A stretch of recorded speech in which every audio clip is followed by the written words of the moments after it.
Kalau perempuan bisa mempunyai cita-cita dan bisa mendapatkan satu posisi atau kedudukan dimanapun dia berada, artinya di kemudian hari perempuan lain pun pasti bisa menduduki posisi tersebut. Kita selama ini tuh ya bekerja We kurang have hosted apa. more than 3,000 events nationwide this year alone, with international and national events such as MotoGP and Formula E. And coming up is Coldplay. Politik environment yang bisa mencetak orang-orang bersih. Saya belum menganalisa, cuman kan kesininya makin banyak juga yang korupsi. Tentunya itu sangat berat sekali. Dan untuk perempuan yang bekerja itu tentunya harus mempunyai ekstra ekstra waktu, ekstra tenaga, ekstra pikiran. Jadi perempuan juga kita nggak bisa menafikan bahwa banyak perempuan yang masih melihat politik itu kotor gitu. Politik itu sangat maskulin, politik itu bukan wilayahnya perempuan gitu.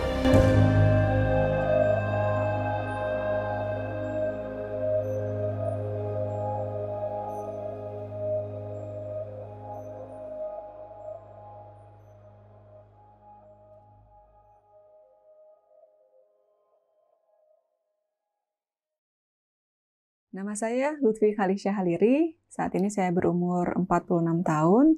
Dan alhamdulillah saat ini saya telah dikaruniai 3 orang anak.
Ya, saya merasa sebagai perempuan ya, walaupun sebagai tanggung jawab sebagai istri dan juga seorang ibu, tentunya harus mempunyai talenta yang lebih ya, yaitu kalau bagi saya terutamanya untuk menambah pengalaman dan juga untuk membantu perekonomian di keluarga. Karena saya pribadi ingin sekali bahwa keluarga saya itu menjadi keluarga yang sejahtera, terutama pada anak-anak, karena mereka sebagai generasi penerus tentunya harus bisa melebihi dari saya pribadi, dan saya ingin menjadikan anak-anak saya anak-anak yang sukses nantinya dan akan memberikan manfaat untuk orang banyak.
Setelah saya lulus dari STI Perbanas, saya sempat bekerja di Bank Internasional Indonesia di bagian account, back office, yaitu di credit card.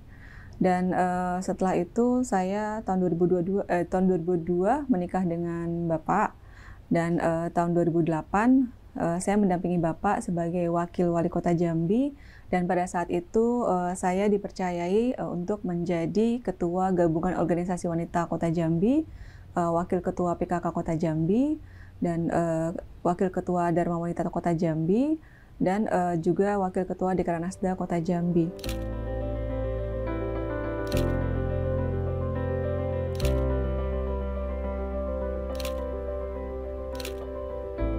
Saat itu dan terusnya setelah tahun 2013, setelah Bapak tidak menjabat, saya fokus mengurus anak-anak, yaitu dengan pindah ke Tangerang. Dan setelah itu tahun 2019 Bapak terpilih kembali menjadi anggota DPD RI, dan saya harus mendampingi Bapak untuk bolak-balik ke Jakarta Jambi untuk menemani dinas beliau sampai sekarang. Terima kasih. Assalamualaikum warahmatullahi wabarakatuh.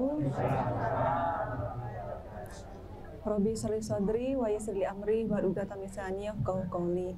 Yang saya hormati Bapak anggota DPD RI Dapil Jambi, Bapak Muhammad Sumindra. Yang saya hormati Bapak Ferry Ardiansah. Yang saya hormati Bapak RT 08 Kelurahan Pinang Merah, Bapak Norman. Yang saya hormati tuan rumah Ibu Siti Rohayah. Yang saya hormati bapak-bapak, ibu-ibu, warga RT 08 Pinang Merah yang saya banggakan. Alhamdulillah pada hari ini kita masih diberi kesehatan dan juga kesempatan sehingga kita sama-sama bisa berkumpul, bersilaturahmi di sini di hari yang berbahagia ini.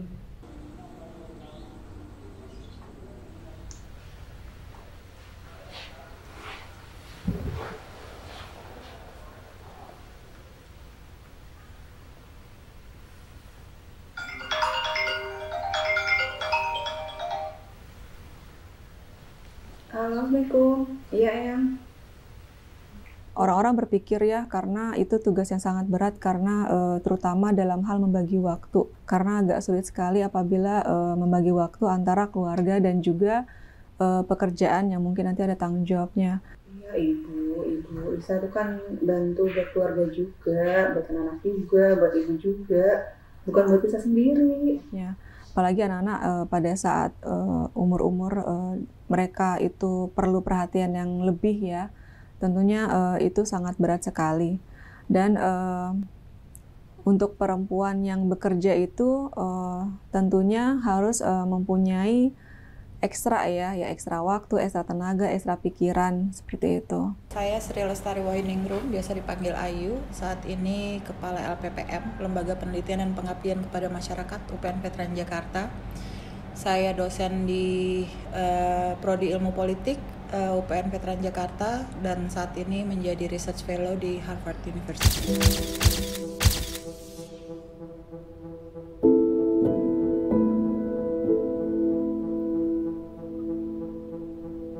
Contoh yang paling konkret aja, yang paling kita bicara soal kesetaraan gender, kesetaraan antara laki-laki dan perempuan, tapi faktanya masih banyak aturan atau kebijakan atau praktek yang masih merugikan dan masih meminggirkan perempuan. Misalnya kita nggak pernah terbayang bahwa yang namanya cuti melahirkan itu harusnya diberikan kepada laki-laki dan perempuan. Kalau kita mau bicara soal beban yang setara dalam keluarga. Karena apa? Karena di kita taunya keluarga itu urusan perempuan yang ngurus, laki-laki nggak ngurusin keluarga gitu ya. Padahal pendapatan ekonomi yang paling besar adalah pendapatan ekonomi informal. Dan pelaku ekonomi informal terbesar adalah perempuan. Jadi artinya perempuan kerja itu nggak dianggap gitu. Tapi kalau laki-laki dianggap sebagai kepala keluarga. Nah, urusan cuti melahirkan misalnya, di negara lain cuti melahirkan itu diambil oleh pasangan laki-laki dan perempuan. Di kita kan hanya perempuan dan dianggap ya perempuan aja yang perlu, laki-lakinya enggak. Padahal namanya bayi dia butuh kehadiran bapaknya juga gitu ya. Jadi dan harus bisa backup kalau si ibunya kembali kerja maka bapaknya bisa mengurus anak. Di kita enggak punya tradisi itu.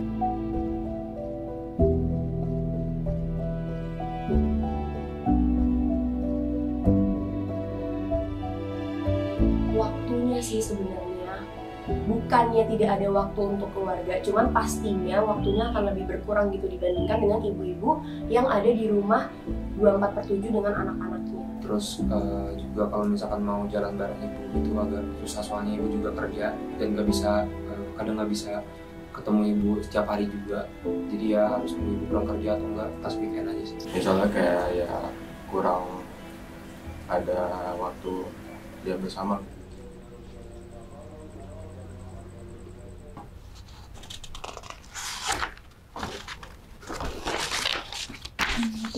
Oh iya, kasih.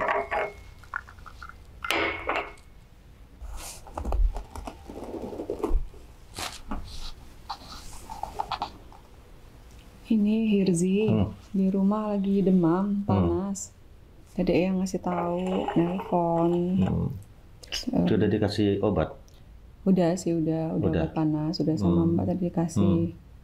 Ya terus yang itu ngomong, tanya agak keberatan lah ibu, sering bolak-balik gitu kan.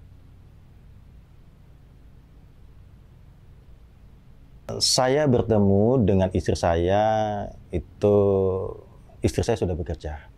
Dia bekerja di BII, Bank Internasional Indonesia, di bagian card center. Jadi saya bertemu dengan istri saya sudah bekerja. Kemudian setelah itu saya mengajak dia bersama-sama untuk kembali ke tempat daerah asal orang tua saya, yaitu di Jambi, dan kita kemudian berkeluarga di sana, mempunyai anak dan membesarkan anak. Dan alhamdulillah istri saya mau mengikut saya bersama-sama sebagai dosen, kemudian juga saya sebagai waktu itu menjabat sebagai wakil wali kota. Kemudian istri saya ikut dalam semua kegiatan-kegiatan sebagai kapasitasnya sebagai istri daripada wakil wali kota Jambi, dengan kegiatan yang GUW, dengan PKK-nya, Dharma Wanita dan sebagainya. Sehingga dia bisa menjalankan itu karena dia sudah bekerja di awal. Jadi ini tidak jadi sesuatu yang aneh dan tidak juga yang canggung bagi dia. Rasanya ibu harus menyampaikan kepada Eyang, bicarakan baik-baik, sampaikan bahwa bukan kita mau menelantarkan anak, bukan. Tapi kita ingin bagaimana supaya kita juga ini kita kerja untuk anak-anak. Nanti ayah mendukung ibu, apapun keputusan ibu, ayah dukung ibu.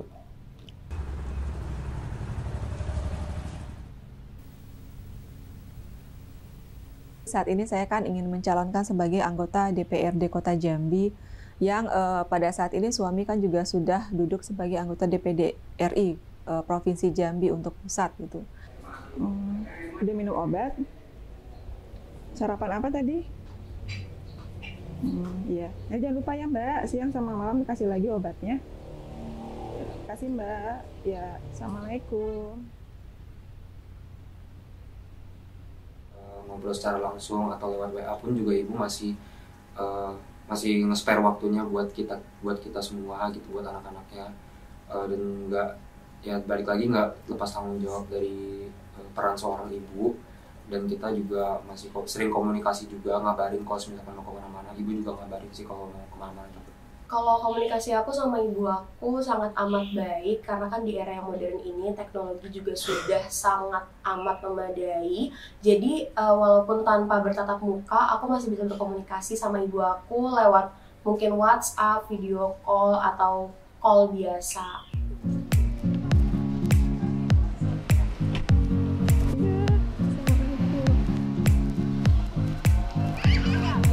Kabar? Sehat? Nggak capek? Niat saya untuk maju sebagai salah satu anggota DPRD Kota Jambi.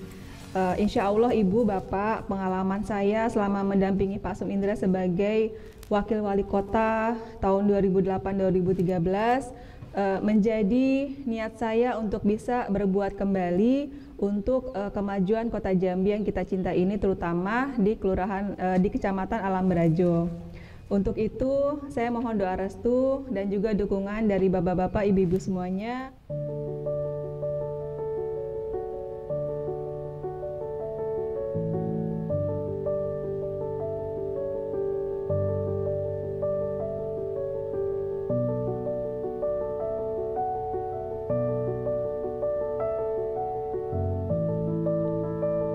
Karena saya merasa dewan di Kota Jambi itu masih kurang untuk suara perempuannya. Jadi aspirasi perempuan untuk di pemerintahan itu kurang sekali suaranya. Jadi dari situlah saya berniat ingin membantu kemajuan Kota Jambi, tentunya dari sisi perempuan yang insya Allah kedepannya bisa membantu hak-hak perempuan juga untuk kemajuan Kota Jambi. Udah anak. Pengurus. Sekarang masih.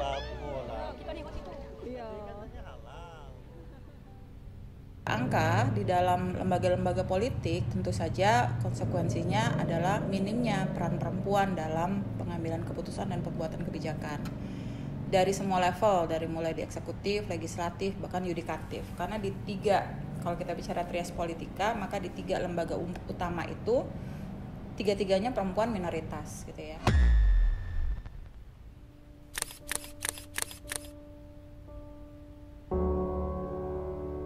Penelitian-penelitian itu melihat jumlah keterwakilan minimum yang efektif untuk mempengaruhi kebijakan itu minimal 30%. Tapi di kita belum pernah tercapai. Sepanjang Republik ini berdiri belum pernah tercapai perempuan 30% di parlemen. Pemilu tahun 99 sampai sekarang tetap angkanya di sekitar 20% atau di bawah 20% jumlah keterwakilan politik perempuan. Nggak ada bedanya gitu.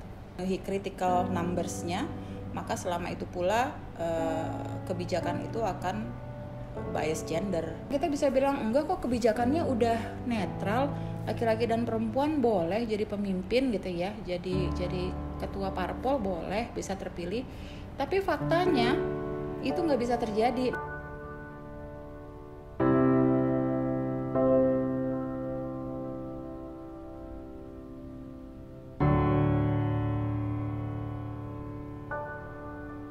Pemimpin dia harus bisa bekerja keras 2-3 kali lebih keras daripada laki-laki. Harus bisa menunjukkan bahwa dia sekuat laki-laki atau bahkan lebih kuat dari laki-laki untuk bisa dia diterima kepemimpinannya. Kelurahan Simpang Rimbo. Untuk itu saya mohon doa restu dan juga dukungan dari bapak-bapak dan ibu-ibu semuanya insya Allah saya bisa duduk sebagai salah satu anggota DPRD Kota Jambi. Bersama-sama kita membangun Kota Jambi ini, dan saya ingin sekali Bu ya, dari suara perempuannya Ibu dan juga dari ibu-ibu semuanya, kita sama-sama bisa membangun Kota Jambi ini. Mungkin itu saja Ibu yang bisa saya sampaikan. Sekali lagi mohon doa restu dan juga dukungannya. Mudah-mudahan kita sama-sama bisa membangun Kota Jambi ini. Apakah kepemimpinan perempuan bisa diterima? Internal ada faktor eksternal, tapi di faktor internal juga ada di faktor si perempuannya sendiri. Jadi perempuan juga kita nggak bisa menafikan bahwa banyak perempuan yang masih melihat politik itu kotor gitu. Politik itu sangat maskulin, politik itu bukan wilayahnya perempuan gitu. Atau ada perempuan yang merasa saya nggak punya kapasitas untuk jadi pemimpin, atau saya nggak bisa, saya cukup mendampingi suami saya aja misalnya. Butuh waktu lama untuk meyakinkan bahwa pengalaman mendampingi itu pun bisa menjadi modalitas dia untuk maju misalnya ya. Dan alhamdulillah sekarang saya dukung kalau seandainya istri saya ingin juga ikut seperti apa yang saya lakukan, berpolitik, menjadi anggota DPRD kota, saya dukung sepenuhnya. Karena saya juga merasakan dan sudah pernah mengalami, dan saya mengajak dia bersama-sama untuk masuk ke dunia politik ini. Mohon kiranya insya Allah apabila saya diridhoi Allah Subhanahu wa Ta'ala bisa menjadi salah satu anggota dewan, saya bisa membangun bersama-sama untuk kemajuan Kota Jambi dan juga terutama untuk masyarakatnya. Dan di situ saya ngerasa bisa mendengarkan keluhan-keluhan mereka, walaupun mungkin banyak yang tidak bisa saya lakukan untuk mereka gitu. Tapi minimal dengan mereka bercerita ke saya gitu, itu akan meringankan beban pemikiran mereka gitu kan. Dari situlah saya ingin sekali maju sebagai anggota DPRD Kota Jambi, karena niat saya selalu ingin berbuat kebaikan untuk orang banyak. Walaupun mungkin hal itu sangat kecil sekali ya, mungkin bagi orang banyak gitu, tapi insya Allah apa yang bisa kita lakukan harus kita lakukan dengan baik untuk kedepannya, yang tentunya bisa memberikan manfaat dan juga memberikan kebaikan untuk orang. 719. Nah, Ibu Lutfi Iya. Kalau seandainya kampungnya di sana. Amin amin. Mudah-mudahan Bu, nanti kan insya Allah sama-sama. Tidak-tidaknya Bapak pernah datang ke Biasanya kadang-kadang kalau ini kan ketemu sekali, 2 kali. Kegiatan selama di Jambi selain turun-turun ke masyarakat, ya tentunya ada kegiatan yang memang berhubungan dengan partai ya, karena kebetulan saya maju dari salah satu partai. Karena mau tidak mau bicara demokrasi modern, kita bicara partai politik yang paling punya andil ya untuk terlibat dalam lembaga politik dan pengambilan keputusan politik. Tentunya menjaga silaturahmi itu penting. Jadi kemarin sempat itu yang kita silaturahmi dengan partai ya, jadi berkenalan dengan mereka dan juga berdiskusi dengan mereka apa yang baiknya dilakukan ke depan. Karena memang niat saya itu maju sebagai DPRD Kota Jambi adalah salah satunya untuk membesarkan partai gitu. Selain juga untuk bisa berbuat untuk masyarakat. Katanya. Ada lagi yang lebih riuh, ada lagi satu lagi hadir. Jangan dipusing-pusingin dulu.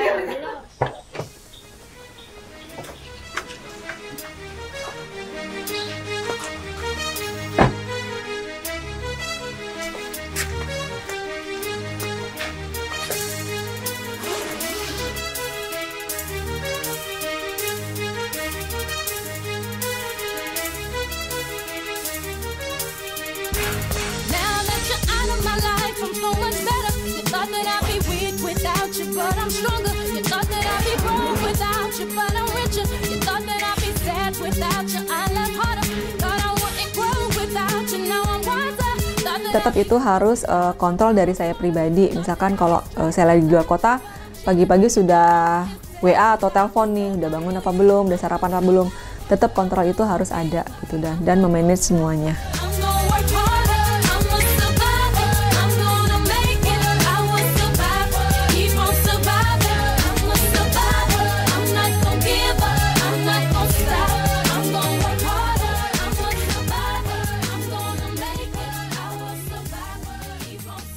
Supporting system itu siapa? Keluarganya, spouse-nya, partnernya, suaminya, extended families-nya, sehingga kalau supporting systemnya nggak memadai tapi dia masih punya ambisi itu, biasanya akan terkendala, misalnya dia akhirnya nggak bisa ikut rapat, nggak bisa membagi waktunya, akhirnya tanggung jawabnya menjadi keteteran dan sebagainya. Jadi supporting system itu jadi penting.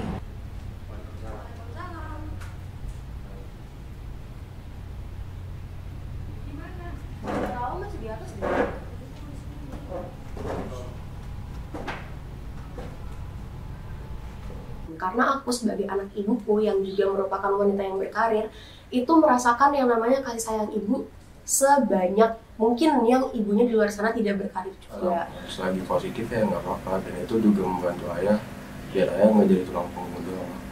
Dan ini juga bangga kalau ibu kerja. Kalau menurut aku sih sebenarnya seluruh ibu pasti punya caranya masing-masing. Tapi menurutku cara ibu aku sendiri buat ngasih rasa kasih sayang itu menurut aku udah lebih dari cukup. Pandangan saya terhadap wanita karir yaitu luar biasa.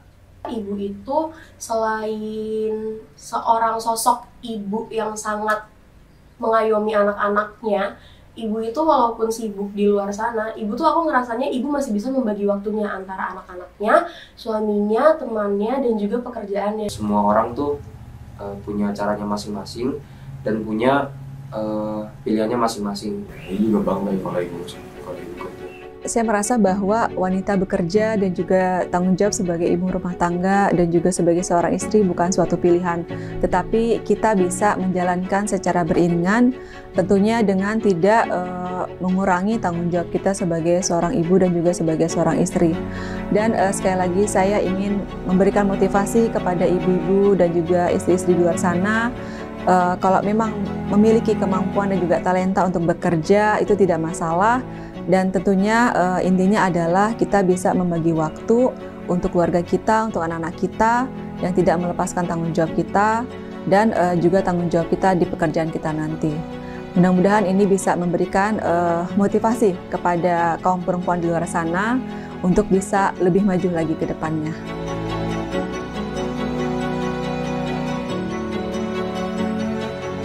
Maknanya seperti apa sambil dia belajar dalam proses itu. Nggak masalah, it's a matter of time kan. Begitu dia siap, begitu kita tahu kita siap, maka kesempatan nggak akan datang dua kali. Jadi nggak mungkin kesempatan akan datang mengetuk di pintu yang sama dua kali, itu nggak mungkin. Jadi jump on it, pasti bisa bikin perubahan. Kalau memang kita menginginkan perubahan, kecuali kalau kita masuk ke dalam wilayah politik untuk memastikan status quo kita, posisi kita, jangan, sebaiknya jangan. Kalau kita resah dengan sesuatu dan kita merasa sesuatu itu perlu diubah dan kita ada pada posisi di kesadaran di mana kayaknya kita bisa merubah, kayaknya saya bisa melakukan perubahan, maka go for it.